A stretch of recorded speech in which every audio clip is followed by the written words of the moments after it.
கோர்ட்டுலேருந்து எடுத்து போனா, இந்த பெண்களுக்கான அந்த வன்முறை இது இருக்கு இல்லையா? ரேப் இது கேஸ் எல்லாம் நெறையா வந்திருக்கு. இப்போ முதல்ல ரேப் கேஸ் வந்து நான் ஒரு 12 வயசுல பண்ணினேன். ம். அது வந்து பண்ணும்போது அது வந்து ஹெபியஸ் கார்பஸ் ம். அதாவது ஆள்கொணர்வு கேஸ் அது. நான் தைரியமா தான் நான் பண்ணினேன். ஜட்ஜும் அந்த நேரத்துல வந்து ரொம்ப இது பண்ணி, வேணும் அப்படின்னு சொல்லி கூப்பிட்டு என்ன வச்சு பண்ணினாங்க. நான் செஞ்சு படிச்சப்புறம், ஜட்ஜுக்கு வந்து அந்த பொண்ணுகிட்ட படிக்க தெரியுமா தமிழ்ன்னு கேட்டு, அந்த பொண்ணு படிச்சு பார்த்துட்டு, கரெக்ட்டா பண்ணியிருக்காங்க. இதுல எந்தவித மாற்றமும் இல்லன்னு சொன்னப்புறம், அவங்க சர்டிஃபிகேட் பண்ணாங்க. ஓகே. அது எனக்கு மறக்க முடியாது. ம். ஏன்னா ஒரு 12 வயசு பொண்ணு பண்றா.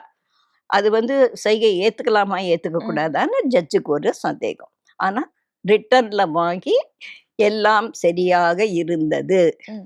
நான் சொல்வதை தான் அவர்கள் செய்தார்கள்னு எழுதி குடுத்தா. அது எனக்கு பூஸ்ட் தான். ஓகே. அந்த 12 வயசுல.